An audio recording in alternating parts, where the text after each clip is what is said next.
Hello प्यारे बच्चों, मैं प्रवीण और आप देख रहे हो प्रवीण कोड, जब मैथ के सभी कॉन्सेप्ट को डिकोड करते हैं। तो चलिए बेटा आज का लेक्चर शुरू करते हैं। तो बेटा जो आज का लेक्चर होने वाला है वो क्लास 10th और मैथ का होने वाला है। और इससे पहले हमने 2 सेट पूरे कंप्लीट कर दिए हैं। जो अब हमारा चल रहा है वो सेट नंबर 3 चल रहा है। और इस सेट का जो नाम है वो सेट का नाम है 822 BX।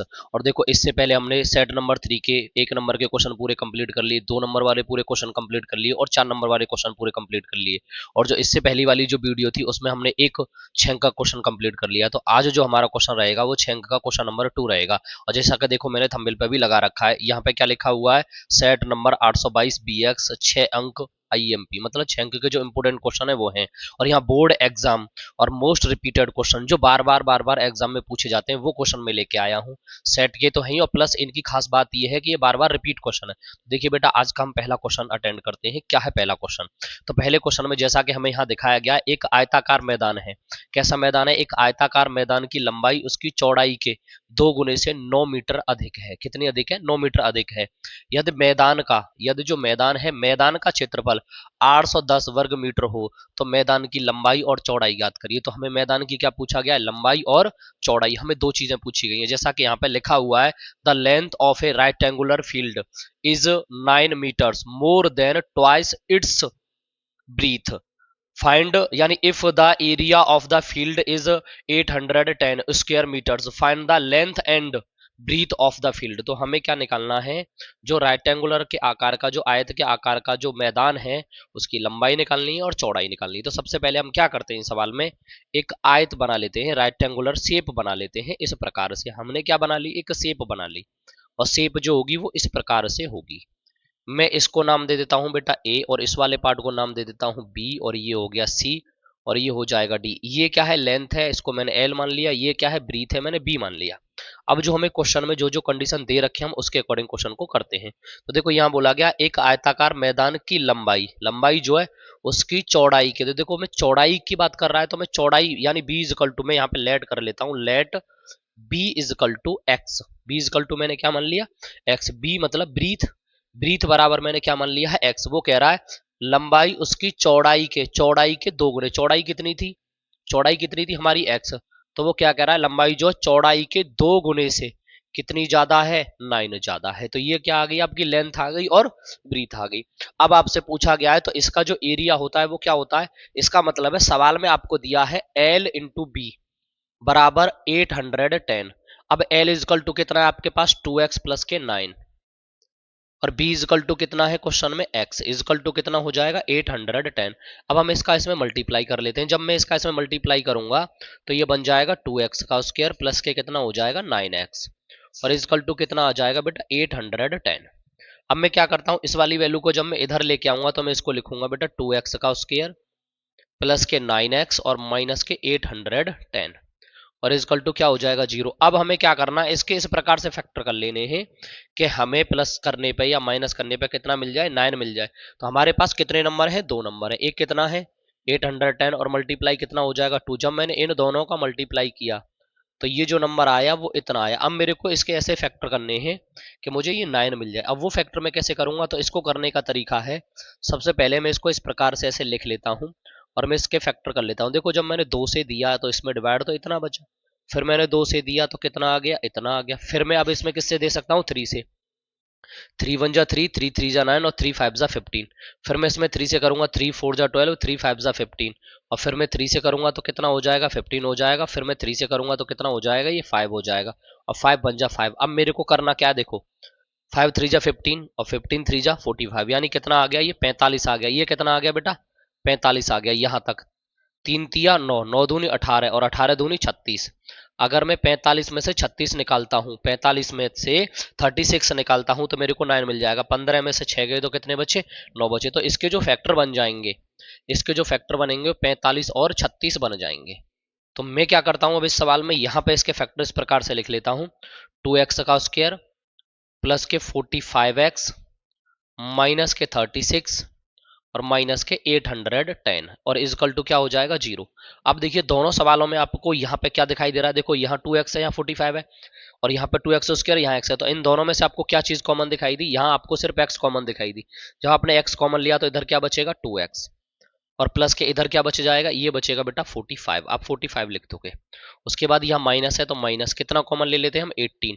जब 18 का हम 36 में डिवाइड करेंगे तो कितने बार चला जाएगा, ये 2 टाइम चला जाएगा, तो कितना आ जाएगा 2x। उसके बाद प्लस और इधर करोगे तो कितना आ जाएगा, ये 45 और इजकल टू क्या हो जाएगा 0। देखो ये वाला और ये वाला दोनों सेम है, जब आपको दोनों ऐसे सेम मिलते हैं तो आप क्या कर लेते हो, उसमें से एक पार्ट को कॉमन निकाल लेते हो। तो ये कितना हो जाएगा x माइनस 18 और दूसरा क्या हो जाएगा 2x प्लस के 45 और इजकल टू क्या हो जाएगा 0। अब हमें क्या चाहिए, यहां हम लिखेंगे इफ यानी यदि x माइनस 18 इजकल टू 0, तो x इजकल टू कितना आ जाएगा 18। तो आपको x की वैल्यू कितनी मिली है बेटा 18, x की वैल्यू कितनी मिली है 18। अब आपको x की वैल्यू मिल गई, x क्या था हमारा ब्रीथ, हमें लेंथ और निकालनी है, तो लेंथ बराबर क्या हो जाएगा, लेंथ इजकल टू क्या था 2x प्लस के 9। तो मैं इसको क्या लिखूंगा l equal to 2x, x की वैल्यू कितनी है 18 और प्लस के कितना हो जाएगा 9, तो l इजकल टू कितना हो जाएगा 36 प्लस के 9। और जब मैं l इजकल टू निकालूंगा तो क्या हो जाएगा, ये वैल्यू जो निकल के आएगी आपकी ये 45 आ जाएगी। तो b इजकल टू कितना था 18 और l इजकल टू कितना है 45। यही चीज आपसे क्वेश्चन हमसे क्या कह रहा है। क्वेश्चन नंबर है ये 4, ये 6 अंक का ही पूछा जाता है। इसमें बोला गया एक समतल जमीन पर खड़ी मीनार की छाया, मीनार की जो छाया है उस स्थिति में 30 मीटर अधिक हो जाती है। कितने मीटर अधिक हो जाती है, 30 मीटर अधिक हो जाती है जबकि जो सूर्य है का उन्नयन यानी उन्नयन कोण जो है, यहाँ पे ये थोड़ा सा मिसप्रिंट हो गया, उन्नयन कोण 60 से घटकर 30 हो जाता है। पहले कोई चीज कितनी थी 60 और फिर घट के कितना हो गया 30 हो जाता है। तो मीनार की ऊंचाई ज्ञात करिए, तो हमें क्या निकालना है, मीनार की हाइट निकालनी है। तो सबसे पहले एक समतल जमीन ले लेते हैं। मान के चलिए मैं एक इस प्रकार से ऐसे बना लेता हूं, मैंने एक समतल जमीन ले ली। ये क्या आपकी कोई भी समतल जमीन है, समतल ही है, बिल्कुल सा समतल ही दिखाई दे रही है, समतल जमीन ले ली मैंने जैसा कि क्वेश्चन में बोला गया है, समतल ले लिया। उसके बाद आपसे बोला गया एक समतल जमीन पर खड़ी एक मीनार, इस पे कोई क्या खड़ी है बेटा, इस पे कोई भी एक मीनार खड़ी है। और मीनार कैसे खड़ी होगी, इस प्रकार से कोई मीनार खड़ी है जैसा कि यहाँ पे दिखाया गया है, इस प्रकार से कोई भी मीनार खड़ी है, मीनार खड़ी कर दी। उसके बाद कह रहा है 30 मीटर अधिक हो जाती है। अब 30 मीटर अधिक हो जाती है कब हो जाती है, मान के चलो यहां से जब मैंने यहां एंगल बनाया इस प्रकार से यहां, तो ये कितने डिग्री का एंगल बनेगा 60 डिग्री का। वो कह रहा है ना 60 से घटकर 30 हो जाता है। अब 60 था और इससे घटकर कितना हो जाता है, ये 30 हो जाता है। 60 से घटकर कितना हो जाता है, ये 30 हो जाता है 30 डिग्री। तो मैंने 30 डिग्री कर दिया। ये वाला पार्ट मैंने ए ले लिया, ये वाला पार्ट मैंने बी ले लिया, ये सी ले लिया और बेटा ये वाला पार्ट डी ले लिया। यहां से यहां तक एक्स, जब ये घटी तो यहाँ कितनी हो गई भैया, ये 30 डिग्री हो, ये 30 मीटर हो जाएगी। अब हमें क्या करना है, हमें ये हाइट निकालनी है, ये वाला पार्ट हमको क्वेश्चन में गिवन करना है, ये हाइट निकालनी। तो हम क्या करते हैं, सबसे पहले एक ट्राइंगल ले लेते हैं और ट्राइंगल जो रहेगा हमारा सी बी डी। तो मैं यहाँ पे लिख रहा हूं in triangle C B D, और मैं इस वाले ट्राइंगल में कर रहा हूं सवाल को सॉल्व, कौन सा सी बी डी। जब मैं ये वाला ट्राइंगल लूंगा तो यहाँ पे मेरे को थीटा इजकल टू क्या दिया हुआ है, तो मैं क्या लिखूंगा, यहाँ पे लिखूंगा tan 60, क्या लिखूंगा tan 60 इजकल टू क्या हो जाएगा h अपन x। और ये वाला जो पार्ट है मैंने x मान लिया था तो मैंने x लिख दिया। tan 60 की जो वैल्यू होती है बेटा वो होती है √3 इजकल टू क्या आ जाएगा h अपन x। और यहां से अगर मैं h की वैल्यू निकालता हूं तो ये जो वैल्यू निकल के आएगी वो √3x आ जाएगी, और इसको मैं समीकरण पहला कह सकता हूं। तो ये मैंने कौन सा समीकरण कह दिया, समीकरण नंबर 1। अब मैं दूसरा ट्राइंगल ले रहा हूं CAD। अब मैंने दूसरा ट्राइंगल लिया NA ट्राइंगल, तो कौन सा हो जाएगा CAD में मैं इस वाले ट्राइंगल में ले रहा हूं। अब इसमें कौन सा एंगल आ जाएगा, यहाँ पर 30 आ जाएगा, तो मैं क्या ले लूंगा यहाँ पर tan 30। और जब मैं tan 30 इजकल टू लूंगा तो ये क्या है बेटा h, और h अपन कितना हो जाएगा, देखो ये वाला पार्ट प्लस ये वाला पार्ट, हमें क्या लिखूंगा इसको 30 प्लस के x। tan 30 की वैल्यू कितनी होती है 1 अपन √3 इजकल टू क्या हो जाएगा h अपन 30 प्लस के x। और जब मैं इसको थोड़ा सा और आगे की तरफ सॉल्व करूंगा तो मैं सॉल्व कहां करने वाला हूं, यहां पे। तो मैं इसको इधर लिखूंगा तो ये क्या हो जाएगा, ये आ जाएगा √3h इजकल टू कितना हो जाएगा 30 प्लस के x। ये मेरी इक्वेशन कौन सी बनेगी, सेकंड। अब मेरी बात ध्यान से सुनना, h इजकल टू मेरे को क्या दिया है √3x, तो मैं इसको क्या मान लेता हूं, इक्वेशन सेकंड मान लेता हूं। तो मैं क्या कर रहा हूं, h की जो वैल्यू है वो इक्वेशन 2 में लगा दे रहा हूं। तो मैं क्या कर रहा हूं, put the value of h in equation second. मैं किस में लगा दे रहा हूं बेटा, इक्वेशन सेकंड में। तो h की वैल्यू कितनी है, देखो यहां पे क्या है √3, तो मैं √3 लिख लूंगा। इंटू एच, एच की वैल्यू कितनी है √3x मल्टीप्लाई इजकल टू क्या हो जाएगा 30 प्लस के x। इन दोनों का जब मैंने मल्टीप्लाई किया तो कितना आया 3x इजकल टू कितना हो जाएगा 30 प्लस के x। जब मैं x को इधर लेके आऊंगा तो ये हो जाएगा 3x माइनस के x इजकल टू कितना हो जाएगा 30। यहां तक आपको कोई परेशानी है? अब इसके बाद आप क्या करोगे 3x में से जब आपने x निकाला तो क्या बचा 2x इजकल टू क्या हो जाएगा 30। 2 से जब आप इसे काटोगे तो x इजकल टू कितना आ जाएगा, x की जो वैल्यू मिली वो हमें कितनी मिल गई है 15। अब हमें h की वैल्यू निकालनी थी तो हम क्या करेंगे x का जो मान है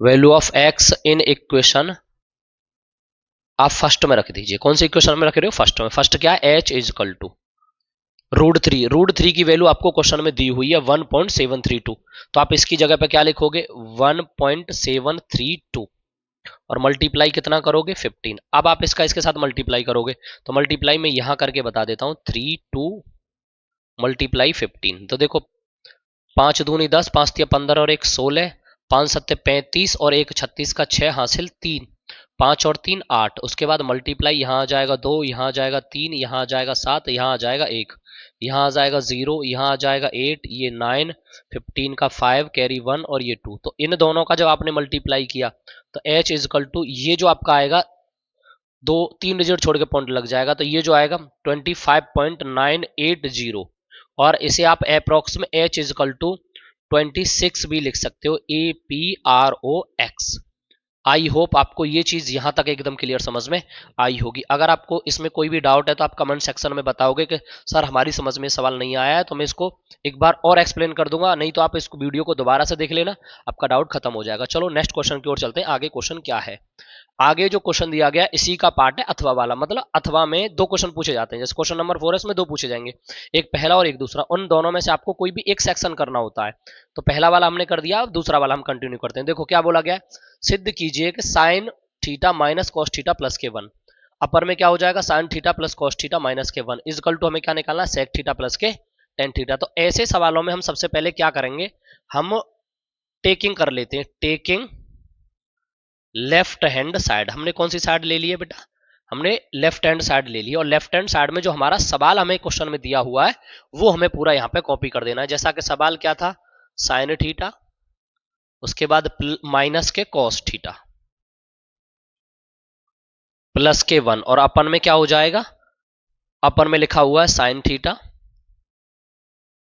प्लस के कॉस थीटा और माइनस के 1। ये हमने जैसा सवाल आपको यहां दिया हुआ था वैसा ही सवाल हमने लिख दिया। अब हम क्या कर रहे हैं इस क्वेश्चन में अंश व हर यानी न्यूमिनेटर और डिनोमिनेटर दोनों में हम कॉस से डिवाइड कर दे रहे हैं। न्यूमिनेटर और डिनोमिनेटर दोनों में हम किससे भाग दे रहे हैं कॉस से। तो हम क्या लिखेंगे, इसको ऐसे लिख लेते हैं साइन थीटा माइनस के कॉस थीटा प्लस के 1 और अपन में क्या आ जाएगा कॉस थीटा। उसके बाद ये अपन इधर क्या आ जाएगा बेटा, ये है आपका साइन थीटा उसके बाद प्लस के कॉस थीटा और माइनस के 1 और अपन में क्या आ जाएगा ये कॉस थीटा। अब हमें इनको अलग अलग डिफाइन करके लिख लेते हैं। अलग अलग डिफाइन कैसे करेंगे, हम इनको अलग अलग भी डिफाइन करना होता है और वो हम इस प्रकार से कर लेते हैं जैसा कि यहां दिखाया गया है। देखो मैं इसको क्या लिख लेता हूं, मैं इसको अलग अलग ऐसे लिख सकता हूं, ये कितना है साइन थीटा और मैंने अपन में क्या लिख लिया कॉस थीटा। उसके बाद माइनस मैं इसको क्या लिख लूंगा कॉस थीटा और अपन क्या लिख लूंगा कॉस थीटा। उसके बाद 1 प्लस 1 अपन क्या हो जाएगा कॉस थीटा। जब कोई पार्ट इस प्रकार से लिखा होता है तो हम उसे ऐसे लिख लेते हैं। उसके बाद यहाँ पे क्या हो जाएगा अपन, इधर क्या दिया हुआ है साइन थीटा तो यहाँ आप लिखोगे साइन थीटा और अपन में क्या आ जाएगा कॉस थीटा। उसके बाद प्लस यहाँ क्या लिखोगे आप कॉस थीटा और अपन क्या हो जाएगा कॉस थीटा। उसके बाद माइनस क्या है 1 और 1 को भी आप क्या लिखोगे कॉस थीटा। अब आप थोड़ा सा ध्यान दोगे, देखो इधर भी कॉस इधर भी कॉस तो ये दोनों कैंसिल आउट हो गए, इधर भी कॉस इधर भी कॉस कट गए। आपने एक फॉर्मूला तो पढ़ा होगा साइन थीटा अपन कॉस थीटा इजकल टू किसके बराबर होता है टेन थीटा के। तो साइन अपन कॉस को हम क्या लिख लेंगे बेटा, यहाँ पे हम लिख लेंगे टेन थीटा और उसके बाद यहाँ क्या आ जाएगा -1। 1 अपन कॉस किसके बराबर होता है, ये सेक थीटा के बराबर होता है। ऐसे ही आप यहाँ लिखोगे साइन अपन कॉस क्या होता है बेटा, ये टेन थीटा होता है तो आप इसे टेन थीटा लिख लोगे और उसके बाद क्या हो जाएगा +1 और माइनस के क्या हो जाता है ये सेक थीटा। आई होप यहाँ तक आपको सारी चीजें समझ में आई होंगी। अब आपने एक थ्योरम पढ़ी होगी, नहीं पढ़ी तो मैं यहाँ लिख दे रहा हूँ, ऊपर यहाँ पे लिख दे रहा हूँ जिससे आपको समझ में अच्छा आ जाएगा। देखो सेक स्क्वायर थीटा माइनस के टेन स्क्वायर थीटा बराबर 1 होता है। ये एक फॉर्मूला होता है। सेक स्क्वायर थीटा माइनस के टेन स्क्वायर थीटा बराबर क्या होता है 1। तो आप इस 1 की जगह पे सेक स्क्वायर थीटा माइनस के टेन स्क्वायर थीटा वैल्यू को लगा सकते हो। तो मैं क्या करने वाला हूं, यहाँ पे जो 1 लिख रहा है उसकी जगह पे मैं वो वाला पार्ट लगाऊंगा। उससे पहले मैं इसको थोड़ा सा सीक्वेंस में लिख लेता हूं। इसको हम सीक्वेंस में कैसे लिखेंगे देखिए। तो ये क्या हो जाएगा टेन थीटा, उसके बाद प्लस के क्या लिख लेंगे हम सेक थीटा। मैंने क्या किया टेन थीटा प्लस के सेक थीटा और माइनस, और 1 की जगह पे मैं क्या लिखने वाला हूं, 1 की जगह पे आ जाएगा सेक स्क्वायर थीटा माइनस के टेन स्क्वायर थीटा। यहां तक आपको कोई भी दिक्कत है? अब इसके बाद हमें करना क्या है, अपन में क्या हो जाएगा, अपन में यहां क्या लिखूंगा मैं टेन थीटा, और ये क्या है माइनस के सेक थीटा, और प्लस के क्या हो जाएगा 1। ये इधर में कर लिया, 1 को उधर कर दिया, इस प्रकार से मैंने लिख दिया। अगर या तो आप इसे ऐसे लिख लो, अगर आप इसे ऐसे नहीं लिखना चाहते तो आप इसे ऐसे भी लिख सकते हो। ये क्या है 1, 1 इधर लिख लोगे, माइनस के क्या हो जाएगा सेक थीटा, और प्लस के क्या हो जाएगा टेन थीटा। आप इसे इस प्रकार से भी लिख सकते हो। मैंने इसको ऐसे लिख लिया। अब देखो आपने एक फॉर्मूला पढ़ा होगा ए स्क्वायर माइनस बी स्क्वायर। जब भी आपको ऐसी संख्या दिखाई देती है तो आप उसे क्या लिख लेते हो, ए स्क्वायर माइनस बी स्क्वायर को ए ब्रैकेट्स में ए प्लस बी और ए ब्रैकेट्स में ए माइनस बी। तो बस एज इट इज में इस फॉर्मूले की जगह पे यही चीज लगाने वाला हूं। अब मैं करता हूं इस सवाल को थोड़ा सा आगे सॉल्व। यहां पे चल भाई तू इधर आ जा, थोड़ा सा इसको यहां हटा लिया है हमने। अब मैंने यहां लिखा है बेटा टेन थीटा, और प्लस के क्या लिखा है सेक थीटा। उसके बाद माइनस, और ये जो भी होगा ये ब्रैकेट्स के अंदर होगा। मैं इसमें क्या लिखूंगा सेक थीटा प्लस के टेन थीटा, ब्रैकेट्स लगा देते हैं। उसके बाद हम क्या लिखेंगे सेक थीटा माइनस के टेन थीटा। क्यों लिखा गया है, क्योंकि हमारे पास एक फॉर्मूला होता है ए स्क्वायर माइनस बी स्क्वायर का, उसके अकॉर्डिंग हमने इसको लिख दिया है। और अपन में जो आपका नीचे लिख रहा था एज इट इज आप वही नोट कर दोगे नीचे। तो 1 माइनस क्या हो जाएगा सेक थीटा, और प्लस के क्या हो जाएगा टेन थीटा। उसके बाद अब हमें करना क्या है, ऊपर से हमें एक पार्ट कॉमन दिख रहा है, आप उसे कॉमन निकाल लीजिए, टेन थीटा प्लस के सेक थीटा। या आप इसे ऐसे भी लिख सकते हो सेक थीटा प्लस के टेन थीटा, बात एक ही है। हमने ये वाला पार्ट कॉमन लिया तो आपको यहाँ क्या मिला, यहाँ से ये पूरा चला गया तो क्या बचा 1, और यहाँ से आपका ये चला गया तो बचा क्या बेटा, ये बचा आपका सेक थीटा और माइनस के टेन थीटा। मेरी बात बहुत ध्यान से देखते चलना।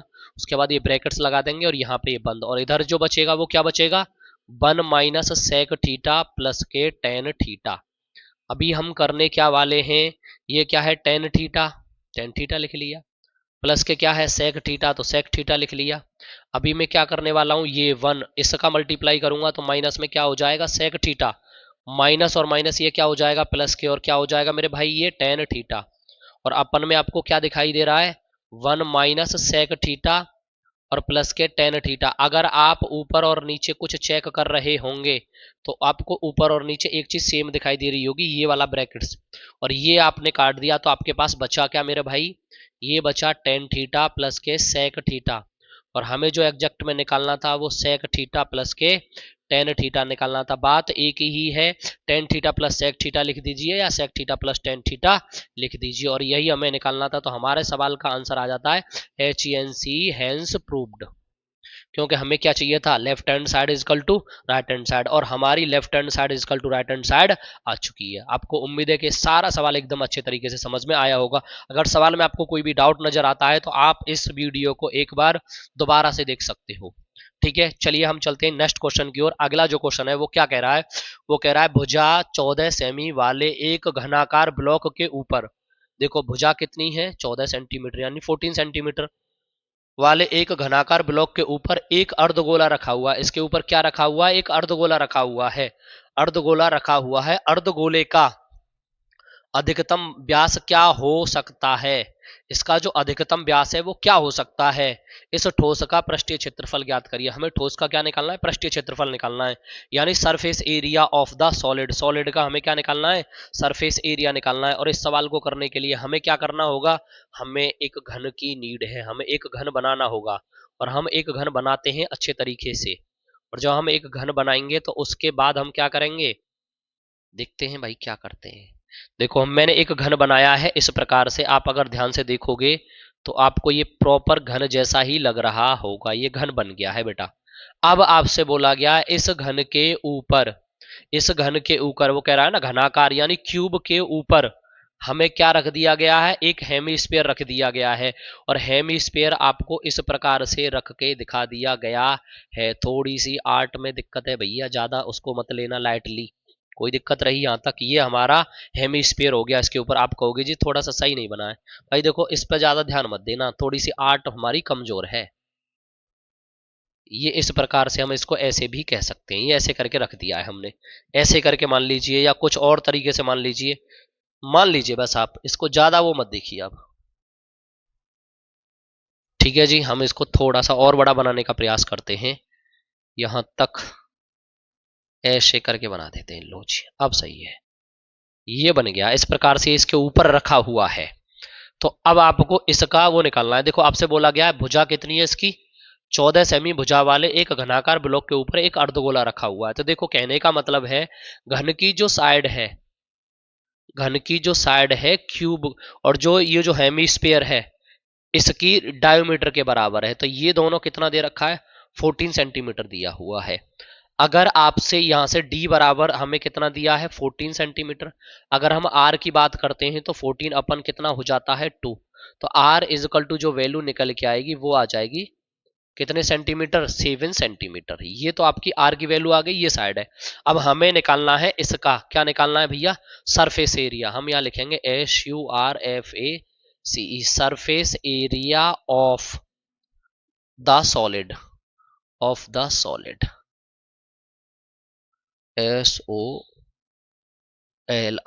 सॉलिड। यहां लिख दोगे आप ठोस का पृष्ठीय क्षेत्रफल। ठोस का जो पृष्ठीय क्षेत्रफल है वो कैसे निकलेगा, देखो क्यूब का पृष्ठीय क्षेत्रफल क्या होता है, 6 इंटू साइड का स्क्वायर, उसके बाद माइनस नीचे जो स्क्वायर दिखाई दे रहा है, यानी सर्किल जो दिखाई दे रहा है, ये नीचे सर्किल टाइप का बनना है, सर्किल का जो एरिया होता है वो पाई आर स्क्वायर होता है, और प्लस इसमें हम क्या कर देंगे, अर्धगोले का पृष्ठीय क्षेत्रफल 2 पाई आर स्क्वायर। और इसको जब मैं थोड़ा सा और सॉल्व करूंगा, 6 इंटू क्या हो जाएगा, साइड का स्क्वायर, और प्लस के क्या आ जाएगा, पाई आर का स्क्वायर। और 6 की बात आती है, साइड हमारा कितना है, 14 मल्टीप्लाई 14, और प्लस के क्या हो जाता है, पाई, और इंटू आर, आर की वैल्यू कितनी है, 7 मल्टीप्लाई 7। अब आप या तो यहां से पाई की वैल्यू लगा लीजिए या पाई के टर्म में छोड़ दीजिए। अब आपको दोनों नंबर में से क्या चीज कॉमन दिखाई दे रही है, अगर आप इसको सॉल्व करते हो तो यहां से आपको प्रॉपर 7 कॉमन दिखाई दे रहा है, और फिर दूसरा 7, यानी आपको यहां से 49 कॉमन दिखाई दे रहा है। आपने जब 49 कॉमन लिया तो इधर बचा 6, इधर बचा 2, और फिर ये बचा 2, और प्लस के क्या बचा मेरे भाई, ये पाई। और जब आप इसको थोड़ा सा और सॉल्व करते हो तो ये हो जाता है 24 प्लस के पाई, और आपके सवाल का जो आंसर है वो ये एकदम फिक्स आंसर आ जाता है। आप इसे और भी तरीके से अगर करना चाहो तो आप इसे और तरीके से भी कर सकते हो। आई होप ये सारी चीजें आपको एकदम क्लियर समझ में आई होंगी। लास्ट क्वेश्चन है इस वाली सेट का, और इसको हम खत्म करते हैं आज, और ये सेट आपका हो जाता है आज एकदम कंप्लीट। तो एक ठोस एक अर्धगोले पर खड़े एक शंकु के आकार का है। देखो कोई ठोस है, बहुत बढ़िया बात है। अब वो जो खड़ा है, जैसे मान के चलो ये कौन है कोई, इस प्रकार से ये कौन हो गया, और ये हमने क्या बना दिया है, कौन, इस प्रकार से कौन बन गया है। और ये जो खड़ा है ये इस प्रकार एक अर्धगोले के ऊपर खड़ा है, उसने यही तो बोला है, शंकु के आकार का है, जिसकी त्रिज्या, इसकी जो रेडियस है आर इज इक्वल टू, यानी यहां से लेकर यहां तक जो पार्ट है आर बराबर वो दे रखा है आपको 2 सेंटीमीटर। यहां तक आपको सारी चीजें समझ में आई। उसके बाद कह रहा है इसकी जो स्लेंट हाइट है, यानी तिर्यक ऊंचाई, स्लेंट हाइट मतलब एल होता है, एल बराबर क्या दे रखा है, 2√2 सेंटीमीटर। उसके बाद बोला गया है ठोस का आयतन ज्ञात करिए। हमसे पूछा क्या गया है क्वेश्चन में पूछा गया है ठोस का आयतन। किसका, ठोस का आयतन, ठोस का आयतन यानी वॉल्यूम ऑफ दिस सॉलिड, इस सॉलिड का वॉल्यूम पूछा गया है। अब देखो कितने पार्ट से, ऊपर क्या दिखाई दे रहा है आपको, ये तो इसकी हाइट होती है, ऊपर क्या दिखाई दे रहा है कौन, नीचे क्या दिखाई दे रहा है हेमिस्फीयर। अब कौन का जो वॉल्यूम होता है वो क्या होता है, 1/3 pi r cube, pi r square h, इसका होता है pi r square h, plus ये क्या हो जाएगा 2/3 पाई आर क्यूब, ये होता है बेटा हेमिस्फीयर का। तो दोनों के वॉल्यूम को निकालना पड़ेगा हमें। देखो सवाल में आर दे रखा है, एल दे रखा है पर हमें क्वेश्चन में एच गिवन नहीं है और हमें एच तो निकालना पड़ेगा। तो सबसे पहले हम क्या करते हैं, यहाँ पे एच निकाल लेते हैं। तो हमें क्या दे रखा है, एल का स्क्वायर बराबर होता है एच का स्क्वायर प्लस आर का स्क्वायर। अब देखो एल की वैल्यू कितनी है, यहाँ पे दे रखी है 2√2 का whole square equal to h. भाई हमको नहीं पता, आर तो हमको पता है 2 है। इसको जब स्क्वायर करोगे 2 का वर्ग करोगे 4 आ जाएगा, √2 का √2 से करोगे 2 आ जाएगा और इजकल टू आता है एच का स्क्वायर बराबर कितना हो जाएगा 4। ये इधर क्या हो जाएगा, ये 2 का वर्ग 4, तो यहाँ कितना आ जाएगा 8 और 4 को जब आप इधर लेके जाओगे तो एच का स्क्वायर आ जाएगा और यहाँ से जब आप इसे थोड़ा सा सॉल्व करोगे एच स्क्वायर इजकल टू कितना आ जाएगा 4। और यहीं से आप अगर एच की वैल्यू निकालते हो तो एच बराबर कितना आ जाएगा 2। देखो एच की वैल्यू आ गई। अब हमें क्या करना है, अपने इस क्वेश्चन में से 1/3 और क्या कॉमन ले लेना है, पाई, और क्या कॉमन ले लेना है आर स्क्वायर। जो आपके पास बचेगा वो क्या बचेगा मेरे भाई, एच प्लस के क्या बचेगा 2 और आर, ये आपको इधर बचा। अब आपको करना क्या है, सबकी वैल्यू अलग अलग डिफाइन करनी है। तो यहाँ हो जाएगा 1/3, पाई की जो वैल्यू है क्वेश्चन में आपको ऑलरेडी गिवन है 3.14 और आर की जो वैल्यू है 2 × 2 है। उसके बाद एच की जो वैल्यू है वो भी 2 है, प्लस के 2 × क्या हो जाएगा 2। अब इसको हम थोड़ा सा कर लेते हैं सॉल्व। जैसे ये हो जाएगा 3.14 मल्टीप्लाई कितना हो जाएगा 4 और अपन कितना है 3 और इसको जब जोड़ेंगे 2 2 जा 4 और 2 कितना होता है 6 और जब मैं इसमें से भाग दूंगा तो कितनी बार कट जाएगा, ये 2 टाइम्स कट जाएगा और इसका जब आएगा 3.14 मल्टीप्लाई 4 2 जा 8 और इनका जो मल्टीप्लाई करके हमारा आंसर आएगा वो एकदम हमारा परम सत्य आंसर होगा। तो हम क्या करते हैं, 8 का मल्टीप्लाई 4 में करेंगे तो 8 चौक 32 का 2 होता है, हासिल होता है 3। 8 एकन 8 और 3 11 यानी 11 का 1 और कैरी 1 और 8 तिया 24 और एक कितना हो जाता है मेरे भाई 25 और आप एक दो स्थान छोड़ के पॉइंट लगा दोगे तो इतने सेंटीमीटर क्यूब आपका वॉल्यूम आ जाएगा। और हमें इस क्वेश्चन में सिर्फ इतना ही पूछा गया था। आई होप यहाँ तक आपको सारी चीजें एकदम क्लियर हुई होंगी। अगर आपको वीडियो अच्छा लगा हो तो बेटा वीडियो को लाइक करिएगा, शेयर करिएगा और सब्सक्राइब करिएगा। धन्यवाद बेटा, मिलते हैं नेक्स्ट वीडियो में।